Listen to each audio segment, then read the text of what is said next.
Oi, gente, tudo bem com vocês? Tatiana Souza, e agora eu vou dar continuidade na leitura do livro Sob Custódia Além da Abdução, de Dolores Cannon. Acompanhem comigo. Agora eu vou entrar no capítulo 2. Do título é Tempo condensado ou distorcido.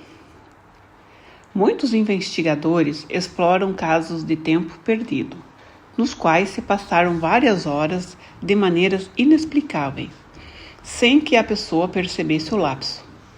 Vou comentar diversos deles neste livro mais adiante, mas descobri um conceito que considero ainda mais estranho: casos onde o tempo foi condensado. São casos nos quais os eventos aconteceram num tempo bem maior do que deveriam levar normalmente. Claro que ambos os fenômenos são exemplos de distorção misteriosa do tempo, do ponto de vista dos participantes. Nosso conceito de tempo linear nos aprisiona e prejudica. Já disseram que talvez sejamos o único planeta do universo que inventou uma forma de medir alguma coisa que não existe. Em meu trabalho, disseram-me muitas vezes que o tempo é apenas uma ilusão, uma invenção do homem. Os alienígenas não têm esse conceito e me disseram que o homem só vai viajar pelo espaço quando superar a ideia errônea de tempo. Este é um dos principais problemas que mantém o homem preso à Terra. Embora possamos compreender a questão do ponto de vista psicológico, é difícil, se não impossível, a mente humana aceitar isso. Estamos totalmente imersos no tempo com nossas vidas compostas e medidas em minutos, horas, dias, semanas, meses e anos. Não vejo maneira de fugir desse conceito e ainda operar normalmente no mundo cotidiano. Acreditamos que as coisas devem progredir do ponto A até o ponto B de maneira organizada, dentro de certo período de tempo. Não pode haver um desvio. Não há como seguir estradas secundárias, pois nada disso se encaixa em nosso sistema de crenças. Logo, nosso foco é muito estreito. Qualquer coisa que se situe além desse foco será considerada impossível e, portanto, não pode acontecer, não pode existir. Se vivêssemos num planeta que gira em torno do seu Sol de maneira diferente, como mediríamos o tempo? Imagine se houvesse sempre a luz solar ou, então, sempre as sombras. Suponha que o planeta tem 2 sóis. Eles mediriam o tempo de forma diferente ou resolveriam que não há necessidade desse inconveniente. E seres que viajam em espaçonaves durante longos períodos, percorrendo o espaço sem pontos de referência para distinguir dia e noite, e nenhuma razão para assinalar a estação e os anos, não é à toa que não compreendem o uso que fazemos do tempo, e às vezes sequer conseguem entender o conceito. Sob circunstâncias similares ou até mais radicais, talvez nós também decidíssemos que não há propósito em criar o tempo e aderir a ele de maneira tão dogmática.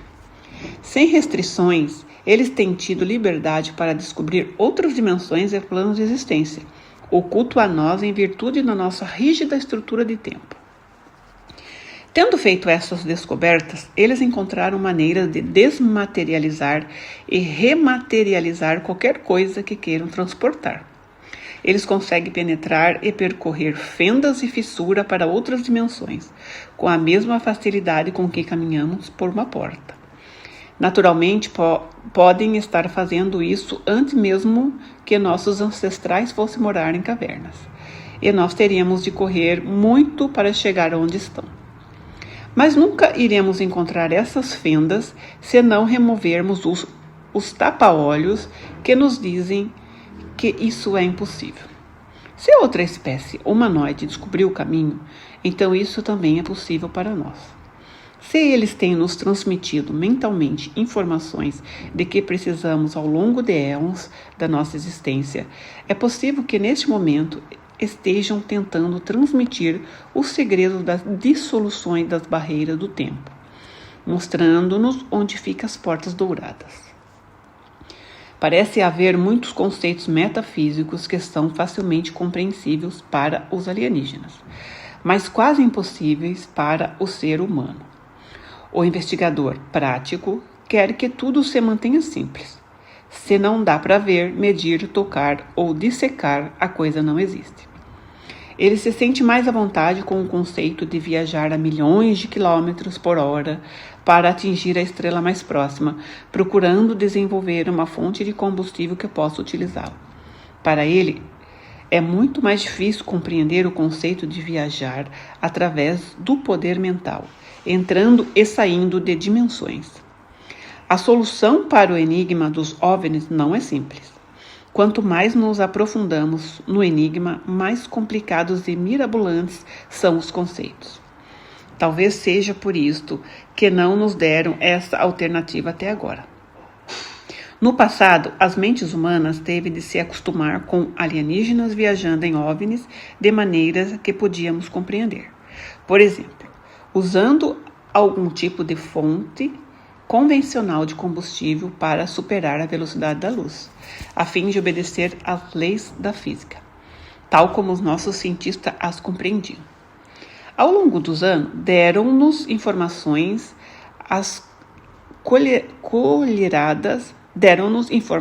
acolheradas em quantidade que podíamos assimilar na época. Ao nos ajuntarmos a cada parte do conceito, e quanto a ideia não nos assustou mais, recebemos um pedaço mais complicado do quebra-cabeça. Duvido mesmo que chegaremos a compreender o conceito todo, assim como não podemos esperar que um bebê compreenda a geometria ou cálculo. Logo, é possível que nunca tenhamos essa chance. Em várias ocasiões, disseram-me para não esperar que todas as minhas questões sejam respondidas. Alguns conhecimentos seriam como remédios e outros seriam como veneno. Causariam mais dano do que benefícios. Assim recebo o que me dão. E, pelo que percebi, depois que analiso e procuro compreender os conceitos, recebo mais coisas para digerir. Aparentemente, nunca é mais do que aquilo que eu consigo lidar. Este é o modo como tenho escrito os meus livros, tentando apresentar essas ideias de maneira que as pessoas possam assimilá-las. Logo haverá conceitos neste livro que não apresentei antes. É grande o território não mapeado que se apresenta diante do explorador. Espero percorrê-lo. Estamos engatinhando num mundo desconhecido. Dizemos que esses seres e naves não se comportam segundo as leis conhecidas da física. Dizemos que estão fazendo coisas que não são naturais. Este é o maior ceticismo sobre sua existência. As pessoas dizem que os feitos realizados por eles são impossíveis.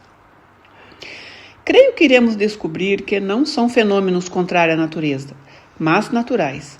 Eles podem estar obedecendo às leis da física que ainda não descobrimos, ou das quais sequer desconfiamos. Podem ser novas apenas para nós, porque não se encaixam em nossa estrutura da realidade, mas para eles são bem naturais. Segundo as informações que tenho recebido, os OVNIs são capazes de sumir de vista ou das telas de radar, porque mudam subitamente sua frequência vibratória. Se você observar como as lâminas de um ventilador ou de uma hélice somem quando aumentam a velocidade de rotação, vai ter uma ideia grosseira de como eles funcionam. Nós que estamos vivendo no planeta físico da Terra, vibramos numa frequência menor. Isso será explicado em detalhes em meu livro Universo Convoluto. Muitos desses seres não estão vivendo noutros planetas, mas noutras dimensões. Nessas outras dimensões, há muitos outros mundos, alguns físicos e outros não, que às vezes coexistem lado a lado com o nosso, mas vibrando numa frequência mais elevada. Normalmente, um mundo que não tem a menor ideia da existência do outro. Os mundos mais avançados conscientizaram-se da nossa existência e volta e meia vêm nos observar. Para fazer isso, antes precisam reduzir a sua frequência vibratória. Já disseram que é doloroso fazê-lo, bem como manter essa frequência mais baixa por certo período de tempo. Logo, isto teria um efeito oposto dos humanos, que entrassem nessas dimensões. Nossas frequências vibratórias teriam de aumentar, reduzindo-se novamente quando voltássemos. Muitos desses seres evoluíram a tal ponto que são energia pura e não precisam mais de corpos físicos. Porém, são capazes de manifestar corpos quando precisam interagir com os humanos. Eu não consegui entender por que seres de energia pura precisariam de espaçonaves para viajar. Talvez não estejam apenas transportando seu ambiente, sua gravidade, sua atmosfera, etc., na nave para manter a vida, mas também levando junto sua frequência vibratória. Houve muitos casos de humanos sendo levados a bordo de naves menores, sem efeito permanente sobre seu corpo. Talvez seja por isso. A nave entra e opera em nossa frequência vibratória e os humanos conseguem se ajustar a isso. Os pequenos seres cinzentos costumam ser vistos nestas naves menores. São uma espécie de ser clonados ou manufaturados, que obviamente conseguem funcionar mais facilmente nessas frequências do que os outros tipos de seres. Eles foram criados à imagem do seu criador, os seres cinzentos altos, para poderem conseguir vir à Terra para realizar tarefas corriqueiras. As amostras extraídas de humanos, animais, plantas, etc., são levadas para a nave maior e analisadas em laboratórios. Não são tantos os casos de pessoas levadas a bordo das naves maiores ou de naves-mãe. Geralmente, estas ficam bem no alto da nossa atmosfera, pois são grandes demais para pousarem com facilidade. Agora, porém, creio que elas também estão vibrando numa frequência diferente, tornando-as invisíveis. Talvez os seres que estejam a bordo não consigam se adaptar com facilidade a vibrações mais lentas, preferindo manter-se num ambiente confortável. Para o humano entrar nessas naves, suas moléculas precisam ser ajustadas e sua frequência vibratória acelerada. Eles podem funcionar dessa maneira durante um tempo limitado, mas não podem ser mantidos assim indefinidamente, ou seus corpos vão se desintegrar. No retorno, o processo mais complicado e difícil se dá quando o corpo da pessoa é reajustado e a frequência é reduzida. Isso pode provocar confusão, desorientação, paralisia temporária e sintomas físicos, como contusões, à medida que o corpo se recupera do trauma causado a seu sistema. Isto pode explicar por que não são muitos os casos de pessoas sendo levadas a bordo das naves maiores. Experiências nas naves menores com cinzentos pequenos são muito mais comuns.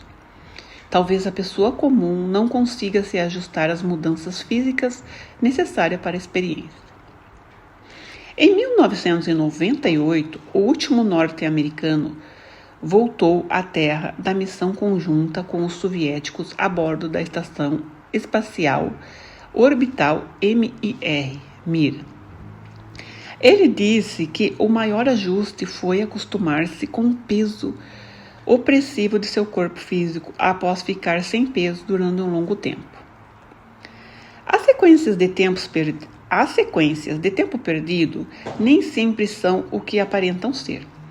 Presume-se que a pessoa esteve envolvida diretamente com alienígenas ou OVNIs quando há uma perda de tempo, especialmente se uma luz ou nave foi avistada ao mesmo tempo.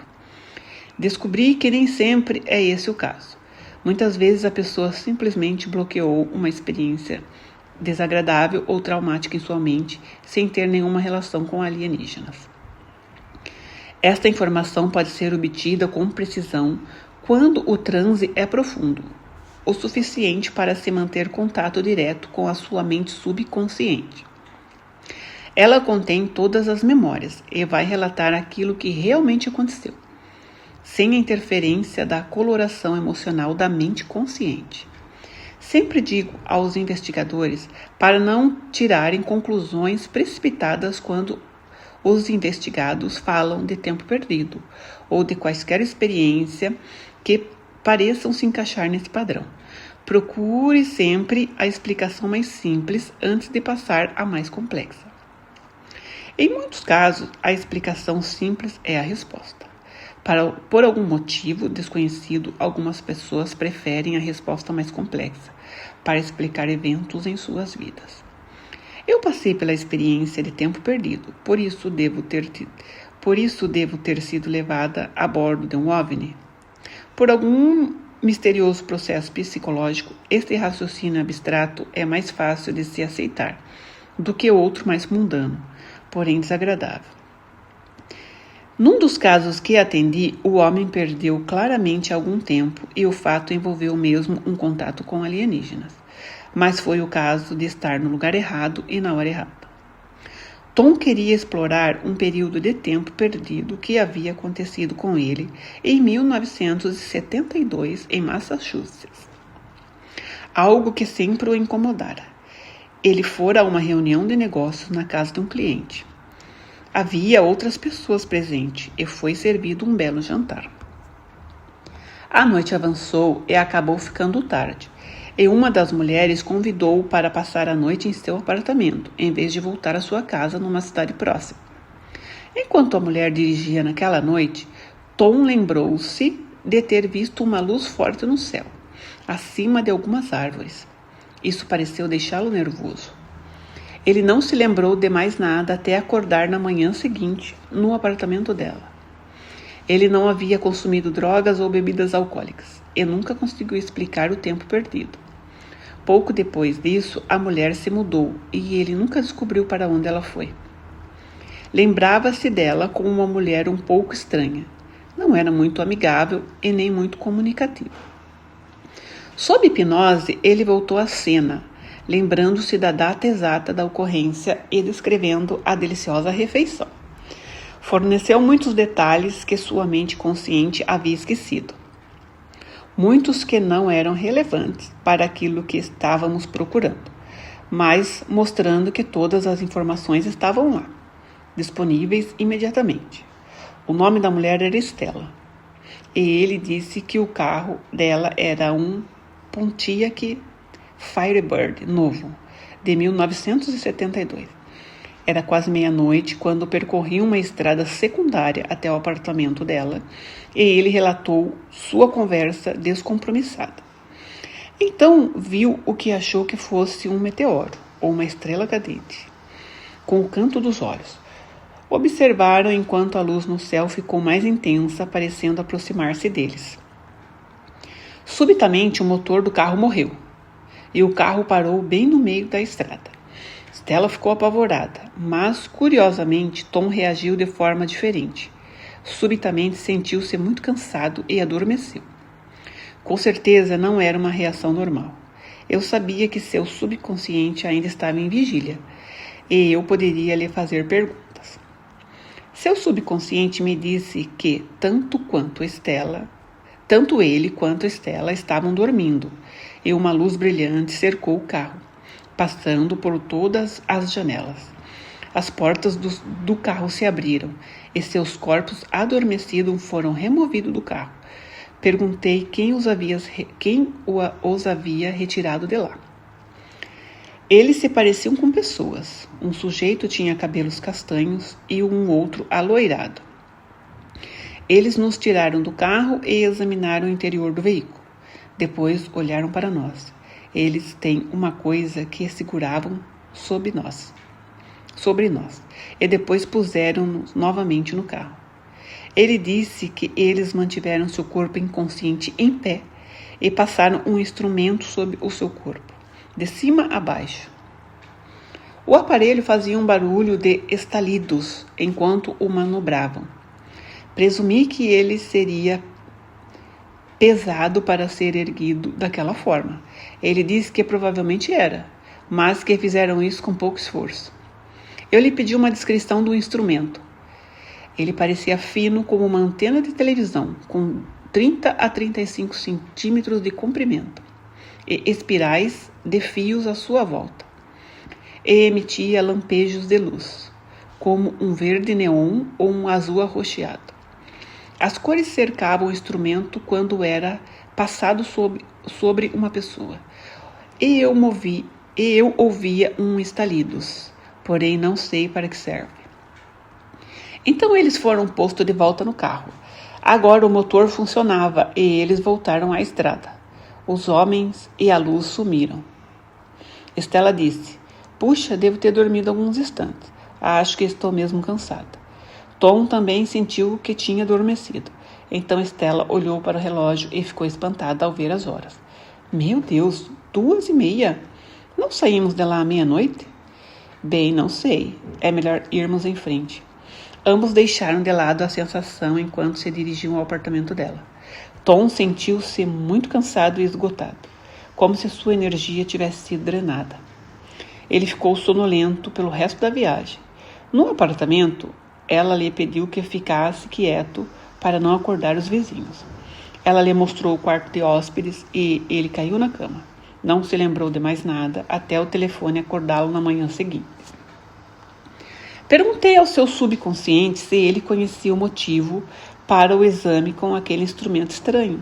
Ele respondeu: sim, sei por quê. Foi por causa da Stella. Ela trabalha para uma empresa no sul de Boston, que está preparando os segredos militares para a guerra do Vietnã. E ela tem acesso a todo tipo de informação. Creio que, na verdade, eles queriam obter informações dela, não tanto de mim. Calhei de estar naquele momento em que a contataram. Eles a monitoraram e provavelmente ela já foi contatada muitas vezes no passado. Eu sabia que alguma coisa estava errada, pois ela parecia estar sempre alerta. Ela é desconfiada e não faz amigos com facilidade. Além disso, muda-se muito. Antes de morar em Massachusetts, ela morou na Califórnia. Antes disso, no Havaí e antes no Japão. Ela já viajou pelo mundo todo. Aí a Dolores pergunta: fizeram nela a mesma coisa com o instrumento? Não pude ver o que estavam fazendo com ela, pois estavam fazendo o mesmo comigo. Mas sei que estavam fazendo alguma outra coisa. Eles mantêm algum tipo de contato com ela. Qual era a finalidade daquele instrumento? Ele era semelhante a um desses tomógrafos que temos hoje em dia. Eles estavam examinando minhas funções vitais. O aparelho também mediu minhas ondas cerebrais. Eles afetam as pessoas pelas ondas cerebrais. Mas essas pessoas não eram más. Não eram frias e nem desprovidas de emoção. Estavam apenas monitorando-a, porque estavam com medo que ela se envolvesse em alguma coisa. É como uma espionagem. Esse era um dos motivos pelos quais queriam monitorá-la, pois ela tem muitas informações. Stella é formada em radiobacteriologia e tem doutorado em engenharia elétrica. É uma mulher muito inteligente. Eles estavam tentando obter informações dela dessa maneira? Não. Eles já sabiam tudo o que ela sabe, pois podem ler os seus pensamentos. Mas ela é importante para eles, por algum motivo que eu não sei. Por que estariam preocupados com o envolvimento dela com a espionagem? Que diferença isso faria para eles? Ela tinha esse problema. Fora abordada por pessoas que representavam países no bloco soviético. Iam dar a ela $100.000 para ela, mas ela nunca aceitou a oferta. Ela se mudou. Esses seres estavam preocupados sobre alguma atividade de espionagem dela? É isso que você está dizendo?